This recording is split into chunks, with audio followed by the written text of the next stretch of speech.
there, Shalligators. I thought we'd do something a little differently today. I wanted to share with you a video from the Shallon Trage because I'm always banging on about it, and I understand you guys are like, well, what's it like? What does she actually post in there? I do 5 extra videos a week. I do a lot of rants. We have Evil Monday, Wisdom Wednesday, Slutty Saturday, Fuckboy Friday, and I share a lot of story times, and I try to give everything a pep talk with it, or advice, because that's like what I do. Plus we have like 19, I think, different group chats where we all just chit chat all day. But I wanted to share this one video because it was a topic you guys have been requesting here on YouTube, and I thought I was gonna do it for the Shallon Trage and then record it for here, but honestly, the one in the Shallon Trage turned out so well, I'm like, I'm just gonna post it here. They can see the kind of stuff because this video is much more like naked than I would usually do on YouTube, because that's what we do over there. So this is the story of my kidnapping in Africa when I was 9. In the video, I say I was 10, but I double checked with my mom. She's like, no, you were 9. And basically, I explore the question, is trauma a choice? Can you choose to not be traumatized by something? So check out this story time. It's like, you know, vulnerable as I get. I do a lot of crying in the Shallon Trage. Did I mention that already? It's a lot of crying. And, I want to let you guys know that if you live in Southern California, you guys, I'm doing a meetup in my hometown, Newport Beach, Saturday, April 20th at Fashion Island. Click the link down below for tickets, but it's gonna be like a shopping and styling session. You know those coin necklaces I wear? Julie's gonna be on hand selling those. Some really cool, fun, summery hats are gonna be available. And I'm gonna have a professional photographer. I'm gonna give you guys a posing class and help you do some styling on site. Bring some pieces of clothing that you like love, but you maybe don't know what to pair it with. We'll give your wardrobe a little refresh. And then, yeah, you can do a little mini photo shoot for your dating apps, LinkedIn, just for Instagram, just for yourself. And of course, come and hang with me and make friends with local chicks, because it's hard to make friends. And especially in Southern California, which a lot of people don't anticipate. But if you live there, you know exactly what I mean. So come on down, hang out with me Saturday, April 20th, tickets down below. And yeah, check out this video from the Shallon Trage. I will tell you, it's like cropped kind of weird because I filmed them all vertically. So I had to crop it in like hella tight in order to make it horizontal for YouTube. So if you are actually joining the Shallon Trage, and by the way, if you come to the event, you get a free month in the Shallon Trage for new customers. So come on down. But yeah, if you're actually in the little clubhouse, the videos are horizontal or vertical. Is that right? Yeah. Okay. Check this out. Comment below. Like, let's talk about this. What in your life has been traumatic that you have been able to get over? You know? I don't know. Just, you'll see what I'm talking about. All right. See you later, Shalligators. Hi. Oh my gosh. How are you? What's going on? It's Wisdom Wednesday. Okay. I was like, let's talk on the couch. And now I'm like, is this just awkward? Am I like making everybody uncomfortable? Probably no more uncomfortable than I make everybody. Anyway, you know, today I want to talk trauma, because I mentioned a little while ago about, I think it was in a YouTube video about like my African kidnapping thing, and people are always like, wait, what did you say? And I've never like told the story, and I think I was like about to in like 2020. I mentioned it in something, and people, like, I mentioned it the way I did in the YouTube video. It's like, yeah, you know, like I got kidnapped in Africa at one time and blah, blah, blah. And then people called me racist because I was a 10-year-old victim of a kidnapping. I'm the racist. I don't think anyone in the scenario of my kidnapping was a racist, but I definitely don't think it was me. I don't think it was me, but I was racist because I mentioned that it was in Africa. So I was like, then fuck you, I'm not gonna talk about it. But I realized it was dumb to kowtow to idiots. That was such a weird time. That was such a hateful, hateful time in America. And honestly, I wish I had been meaner to people. I really do. I really wish I had taken up arms in the hate race and just been even more hateful than other people. Anyway, not talking about hatefulness today. We're talking kind of about gratitude and trauma. So, okay, this is my kidnapping story. Let me just preface this by saying that my like cavalier attitude towards it is twofold. The first impetus behind me being like, a little bit breezy about, kidnapping when I was 10, is that my mom has spent the last 20 something years gaslighting me about it and telling me that it wasn't a big deal. It was really more of a hostage situation. Oh, okay, sorry. Because that happens to most 10-year-olds. I'm sorry. And the second reason I'm a little more devil may care about it is the reason we will get to in this video, because we're going to talk about trauma. So I was 10. All right, so I traveled a lot when I was a kid. My mom was a flight attendant, and that means we got to fly free everywhere. And I was also on a year-round school system. I don't know if you've heard of those, but like, instead of getting 3 months off in the summer, we would get 6 weeks, which was like fine. Like, you're a child. What did I need 3 months off for? Like, I wasn't getting a job, you know? But then we would get 3 weeks off at Christmas, 3 weeks off in the fall. Right when most kids were going back, we were getting 3 weeks off because our school would start in July. It was crazy. And we would get 3 weeks off for Easter. We would get like extra holidays, like MLK Day, we would get like 2 extra days. So we'd only have like a half week. I loved it. I thought it was great. Like, studies show it's better for knowledge retention because kids lose a lot of knowledge 3 months just like vegging the fuck out over summer. And this was like, you know, this is like in the 80s and 90s when it wasn't like a billion kids programs. It was kind of like you and the TV and the dog. You know, that was your summer. And yes, it's like if you didn't have a job or something, and what do you do? Anyway, so we would travel in the fall. We would take a big trip every year in the fall because tourists weren't around, everything was cheaper, and you know, it was great. The weather was always nice.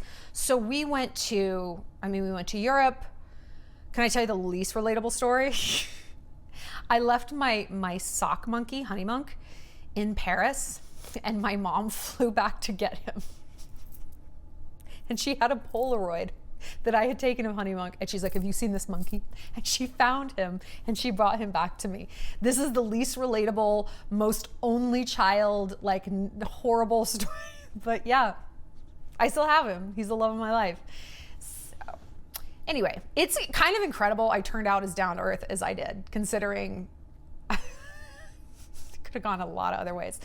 So let's see. Yeah, we went to Europe, like London and Paris. We went to Egypt when I was 8, which was unbelievable. And we had just finished the Egypt unit in 2nd grade. I went to a pretty nasty school in terms of academics. Like, we were no fucking joke. I see what my friends' kids are doing now in 4th grade. I was like, that's crazy. Really? This is the shit you're doing? Because when I was in 4th grade, I wrote a 30-page, not kidding, 30-page typed, single-spaced report on Hitler, a biography on Hitler. I know so much about Adolf Hitler. It's frightening. It's frightening. Anyway, where's I going with this? Oh, so we went to Egypt. 1 year we went to Bali. 1 year we hiked the Amazon and did the Galapagos Islands. That was rough. I got super seasick on the ship. It was a boat. It was a fucking tiny ass boat in rough seas. And so the first week and a half we were on the boat and then like going to the Galapagos, and I was so seasick and they were pulling these huge fish overboard and gutting them right in front of me. And I didn't eat fish for 20 years. I'm not kidding. It was bad. And then we were hiking through the jungle and I did not eat at all. I ate Snickers bars and Cokes. I was emaciated. It was like my own Bataan death march. It was pretty gnarly, but it was cool. And you know, people now, they think I'm just this like, princess, I don't like to be outdoors. I have been outdoors. I want to scream like Sirius Black. I've done my waiting. 12 years of it. In Azkaban. I have done my tours of duty. No one can say that I haven't. I was like the adventure kid growing up. I was like Bindi Irwin, you know, so people are like, oh, she doesn't do anything. Like, bitch. I ran head first into a shark snorkeling in the Galapagos. And I looked at it, I was like, ah! And it looked at me, I was like, ah! Like, we looked at each other and like swam away. I almost got bit by a seal. Those things are huge. They're the size of this couch and so territorial, and you can die of a seal bite. A man tried to buy me for his son when I was in Egypt. Again, I was 8. He tried to hand my mother a bag of gold. I've climbed the pyramids. They smell like baked potatoes inside. Yeah, I've had some amazing adventures, and this was before I was 10. But Africa was the biggest. And I know Egypt is in Africa, but you know, they're so different. I just say Africa because it's more evocative. You know what I mean, you know? But it's cool that I've been to Africa twice in my life. So we did a safari. So the way Africa works is or at least then, you had to get around via like a private driver. You couldn't like rent your own car. Or I don't know, maybe you can now, but at the time you could not. We went to Kenya and Tanzania, and it was unbelievable. It was unbelievable. There really just aren't words for it. Like one place we stayed, you walk into the lobby and it was the watering hole. Savo East, I think it was, in Kenya. And there were like giraffes and an elephant. And it's like you're checking the desk and there's like a trunk coming in. And I was like, as like a 10-year-old who's just like animal obsessed, I was like outside my body. I was outside my body. And every place we went was like that. You know, the safaris were incredible. And when we weren't on like the group safari, yeah, we had a private driver to take us to, I don't know if we were going from Kenya into Tanzania or vice versa. But whatever direction we were trying to go in, we got stopped at the border. And yeah, we got kidnapped. Like it was get out of the car, guns, grabbing, dragging into like this cement bunker, and had guns pointed at us for a day. Me, my mom, and the driver. And our driver was obviously African. And I remember, this is fucked up. I remember being scared, but I was also like, wow, something's finally happening to me. I was kind of into it. It's fucked up. Not like into it, but I just, a little. I don't know. I think because listen, I was not one of those kids. By then, I had traveled enough to know that there is no cavalry coming to save you. I knew that where we were, there's no embassy, you know, like there's no American troops. There's no, excuse me, I'm an American. You can't treat me like that. Absolutely the fuck not. That is the most entitled, bananas mindset that you don't really get. Like, you're like, yeah, no, it's like douchey to say that. No. It's dangerous. It's dangerous. It will get you killed.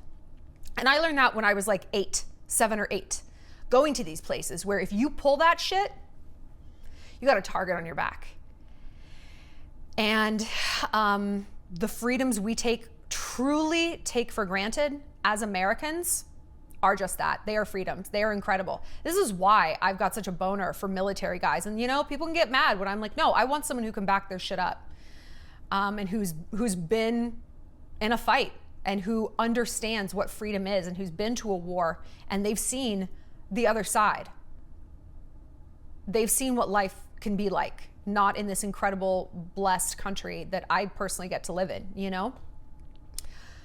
So traveling so much made me super empathetic to people in other places and what actual poverty is. You have a real hard time coming back from Africa where people don't have shoes and you've been hanging out with their tribe all day in the Masai Mara and then complaining that you don't have the cool jean jacket. You don't have those conversations anymore.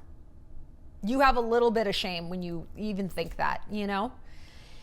And you have a lot of appreciation for America. And like I said, in a way that you just really don't get in the same way unless you see it with your own eyes, unless you really see it. So people look at me and they think like, ooh, I grew up privileged. You have no idea what I've seen. You have no idea. So check it. So yeah, we were down there, captive, hostage, whatever you want to call it, for a long time. And it was a long time ago, so it's a little fuzzy, but like we were let out. I think our driver talked our way out of it. And my mom, I think, gave all the money she had. We were never separated. You know, she wasn't like, no one was hit, but it was clear that this wasn't just for funsies, that they weren't just trying to scare us, you know? Because I've been in plenty of those situations too. Other border guards, customs agents, soldiers, and we were always just a woman and a child traveling together. So fucking foolish. I can't even, you wonder, again, why I want these like giant men to protect me. It's like, I've felt fear in a very, very real way. In that way of no one is coming to save me. And that's been kind of a theme throughout my life. You know, I told you I was sexually assaulted in college, and what I learned was like, no one really gives a shit and no one's gonna come and save you. And I felt that in Africa. I felt it in Egypt. I felt it in China. I felt it, you know, in a lot of different places in the world where it's like, there's no one to call, man.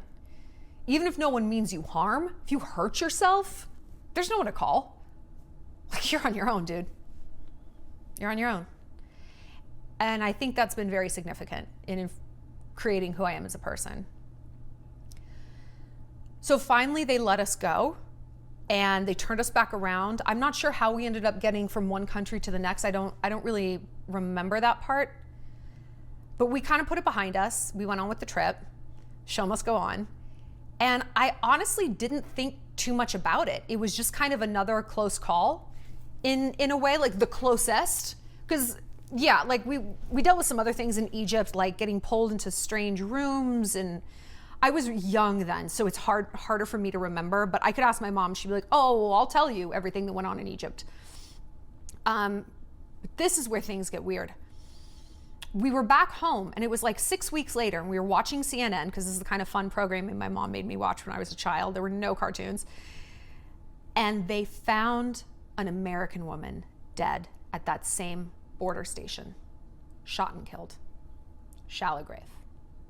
And she was by herself.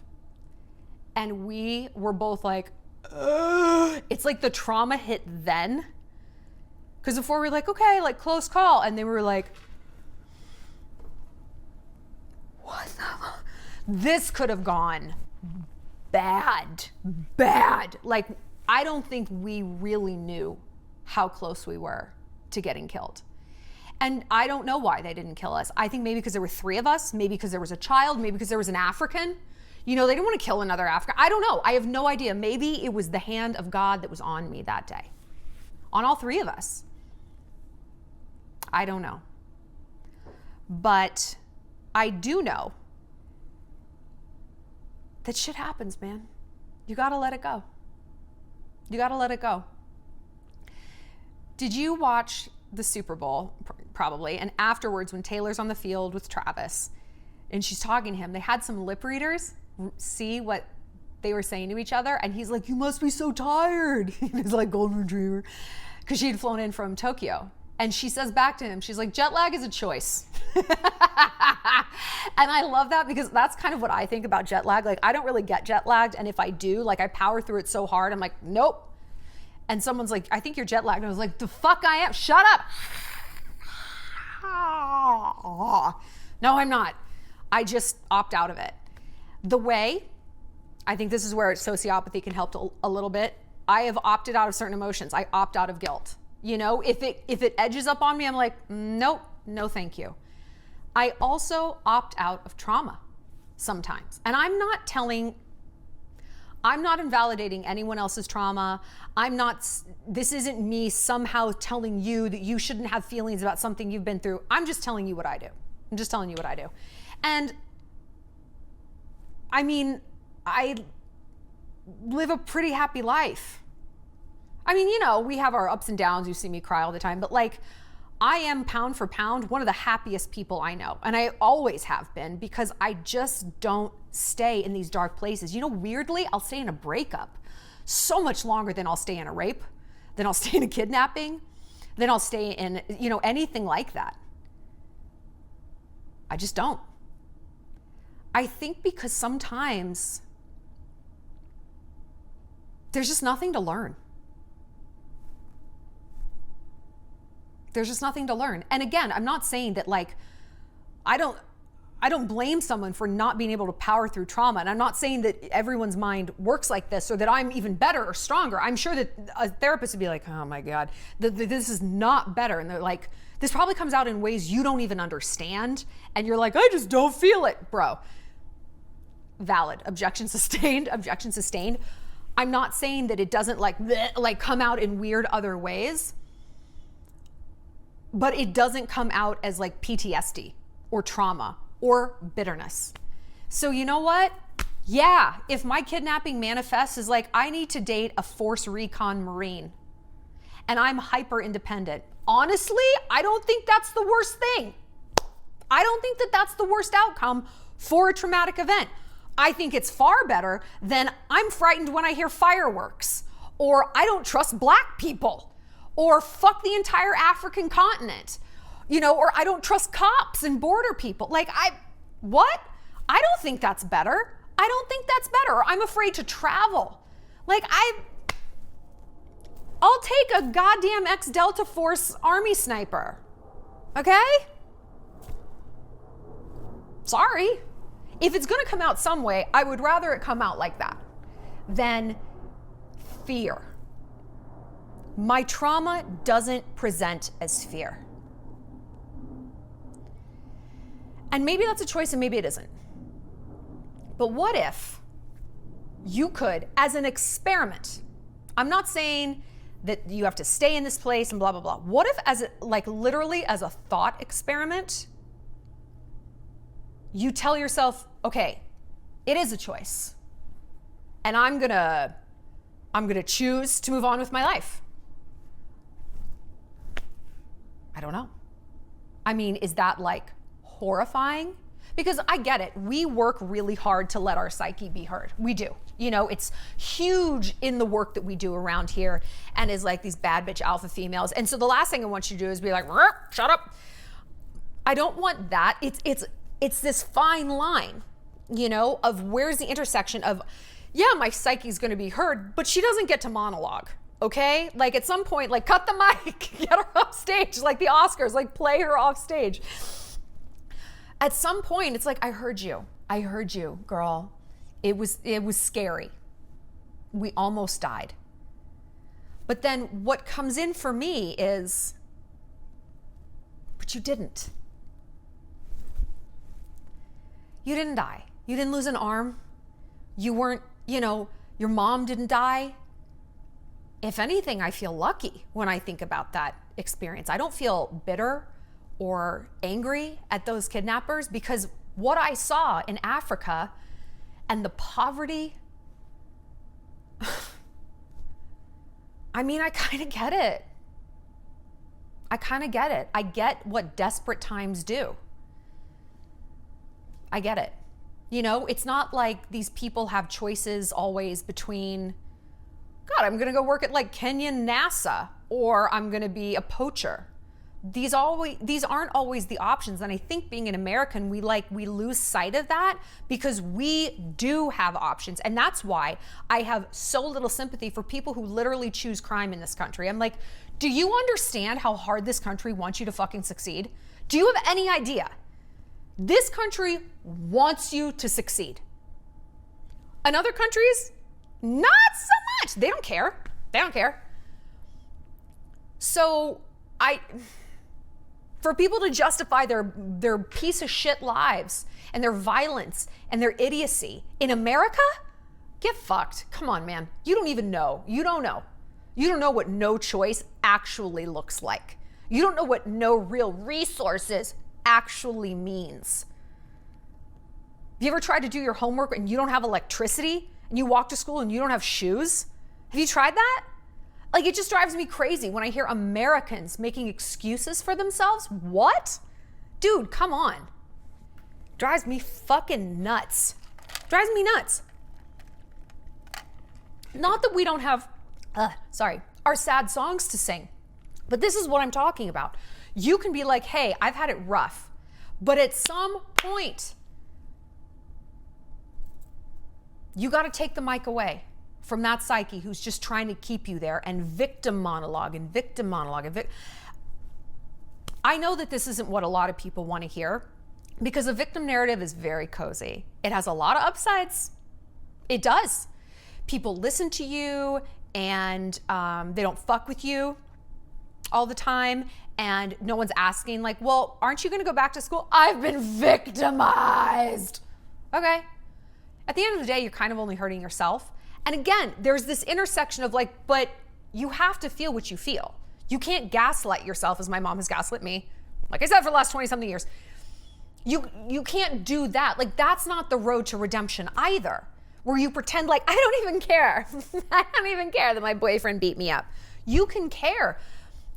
How do we care, but we still move forward? This is tough. This is tough. How can you not let something loom that large and just take it over? Because the shitty truth is, and this is what, these TikTok like pain influencers are never going to tell you, is like,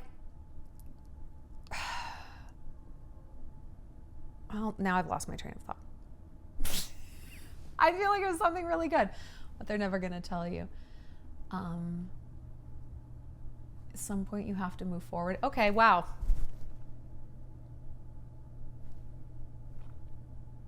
Don't know. Let me take a sip of iced tea, talk amongst yourselves, go get a snack. Am I having a stroke?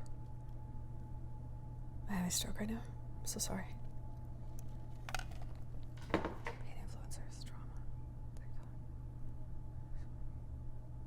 Okay, I don't know. I'm just going to keep talking. What are some things a TikTok pain influencer isn't going to tell you?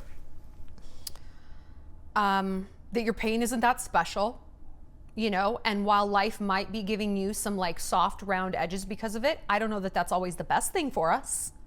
If you let your friend monologue at brunch about her breakup for the umpteenth time, is that healthy for anybody? I don't know. What else will a TikTok pain influencer not tell you? God damn it. I'm so mad at myself. I never lose my train of thought like this.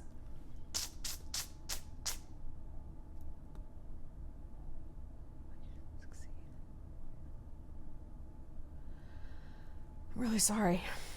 What's going on with me? I filmed for like 2 hours already today for other things, so I'm like, eh. Okay, but overall, at some point, you do just have to keep on living. Because like I said, you are alive. It didn't kill you. Well, it almost did, but it didn't. And listen, cliche as it is, we can be glass half full or half empty right now.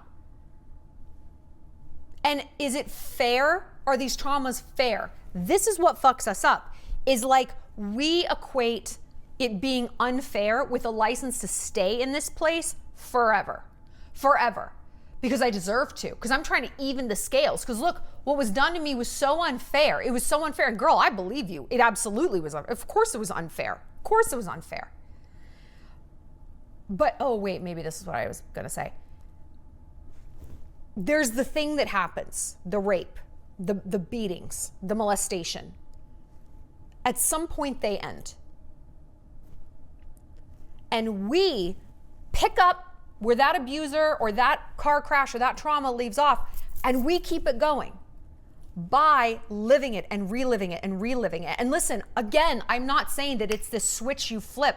I don't know why I have been able to do it. And again, I also, the more I talk about it, I'm not sure that it's the healthiest thing, but it just is how it is what I have done. It is, if you've watched Shogun, which is so good, the eightfold fence, I'm like I'm disassociating and compartmentalizing things and putting them on the shelf and be like, I don't want to think about that ever again.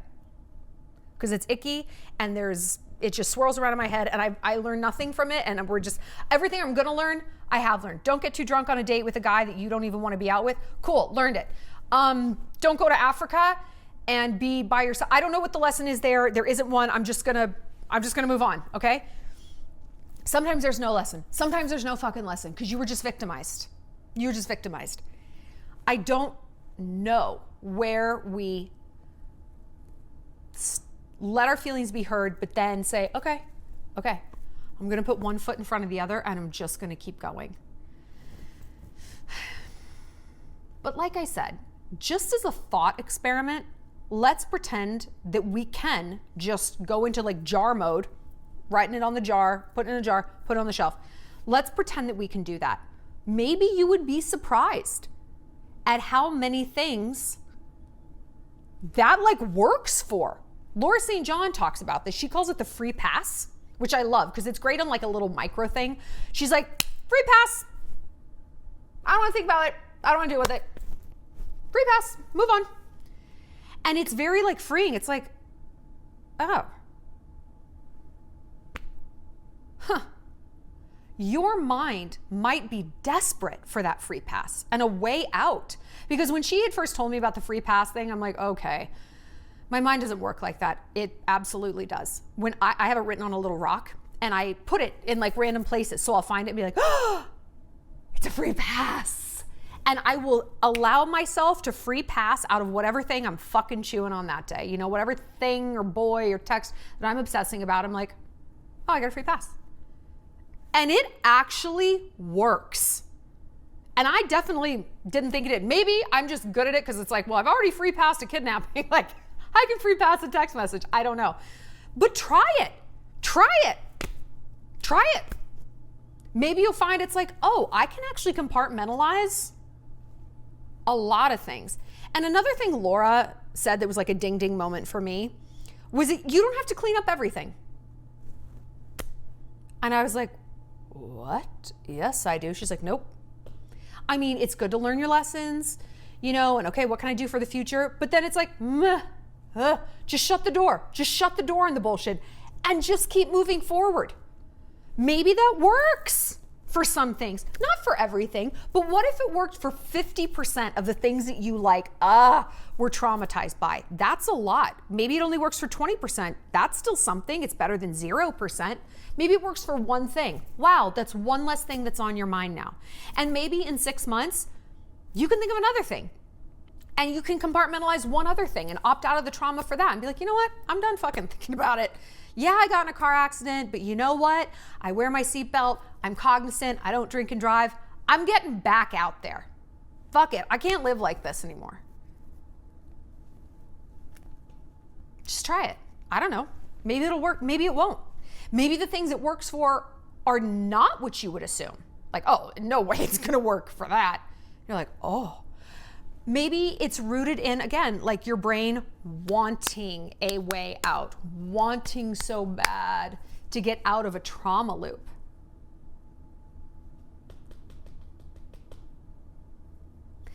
And your brain just kind of needs a life raft. It doesn't have to be perfect. We talk all the time about the getaway car, right? I don't know. So that's my kidnapping story. Like I said, I think it gave me more empathy. Like I don't have,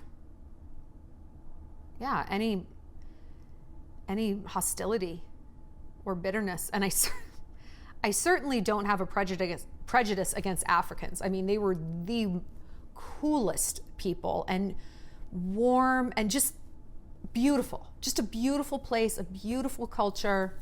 Just beautiful. It was wonderful. I definitely go. I mean, God, you're going to see things you've never seen before. And you can 100% do it. You can do it. There's so much of this world to see. And yeah, some of it's going to be scary, but so much of it is going to be incredible.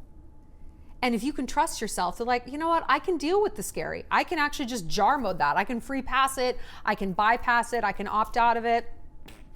I'm just going to hold on to the good things because we can't avoid the bad things. But we can avoid assigning so much meaning to them and so much future momentum. Maybe we can do that. And maybe that's our challenge for the rest of this week and for the rest of our lives. Okay. I will see you guys later. I'll see you back for Fuckboy Friday.